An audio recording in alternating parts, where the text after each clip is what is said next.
everyone, it's Taylor here today, and I'd like to share with you how I created this card using a trio of products that were designed to coordinate and work perfectly together. So it all starts with the Loved background stamp, which is an all-over background with little hearts. They each have a different pattern within them. Then we have the Loved cutting plate. So you'll see that cutting plate is designed to cut out each of those hearts individually. If you want to use them on their own, it will easily cut those out in one pass through the machine. Now we also have the Loved Stencil that you can use to easily add color within the different patterned hearts. So you don't have to color them all with your markers. You can use your blender brushes and the coordinating stencil. Here I have the Mini Strips Valentine sentiment set along with the Mini Strips asymmetrical die. So the Mini Strips asymmetrical cuts the edges at an asymmetrical angle so that you can use something a little bit different on your projects, and that die will work with all of the previously released Mini Strips stamps as well. You can see as I line that up here, the 6 alignment squares on each side of the stamp fit perfectly over the die, so you can cut those out really quickly and easily. Next I have the Caps Lock Love die along with the Stitch Scallop Edger.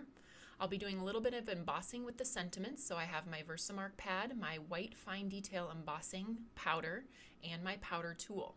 In order to add color to my stamped image, I'm going to be using my blender brushes with several different dye inks.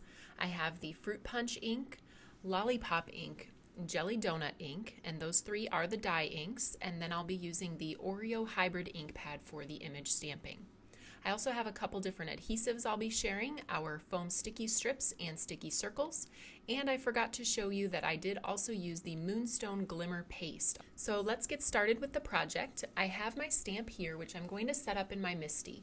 I'm placing my cardstock down with a little bit of adhesive to hold it in place, and then I can center that stamp right over the top and pick it up with the lid of my MISTI.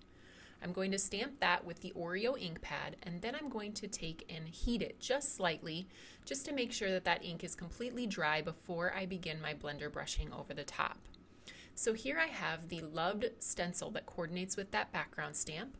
I'm finding the front of the stencil. You can tell the front of the stencil because Tailored Expressions is etched into the front of all of our stencils. So place that where you can see the Tailored Expressions and adhere it with some purple tape.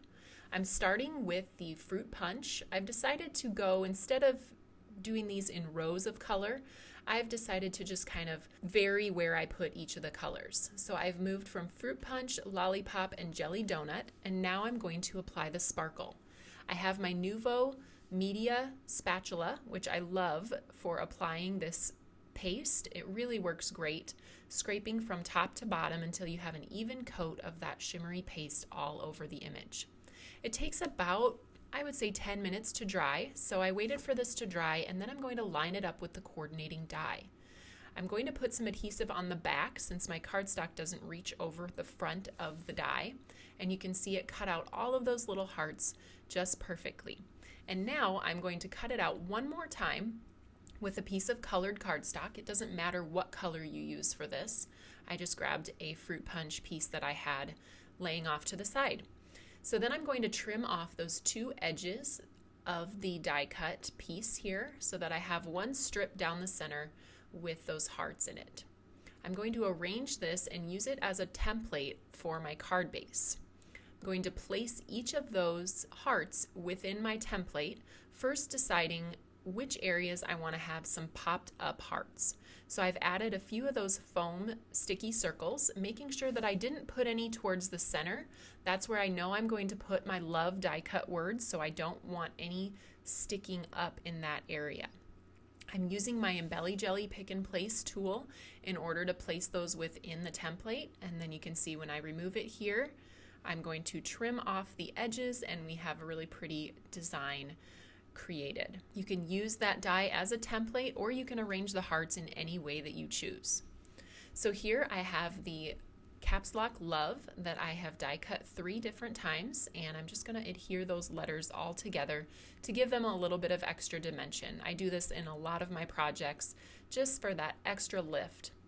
I've placed those down just to see kind of how I wanted them to sit, and then I'm adding little bits of the foam sticky strips to the back of the letters, cutting them to fit, and I'm using the die cut template again to place my letters down so that I know that they're evenly spaced and perfectly straight across. The purple tape works great.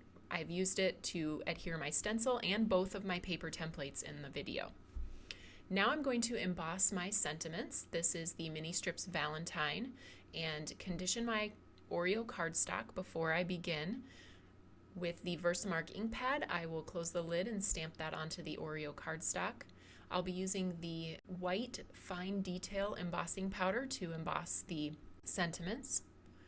You can see just heating those, making sure that I heat the squares on both sides because that is what I will use in order to line up the die. So here I have that asymmetrical die that I talked about at the beginning, where it cuts the edges of the sentiments at an asymmetrical angle. It's going to cut all 10 sentiments in one pass through the machine, and then I can choose which sentiment I want at the bottom of my love. I chose For My Sweetheart. I decided I was going to get ahead of the game with this year's Valentine card for my husband, so here it is. So here's the part of the project where I want you to do what I say and not what I do.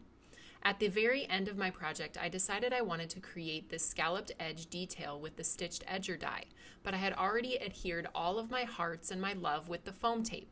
It all turned out fine for me, but if you're going to recreate this project, I would definitely suggest die cutting the scalloped edges at the very beginning. So here I'm going to adhere that to an Oreo card base, and my pretty sparkly Valentine for my husband is all finished. Hopefully you learned something new today and you're excited to give this loved collection a try yourself. You can find all of these products at the Tailored Expressions web store at tailoredexpressions.com.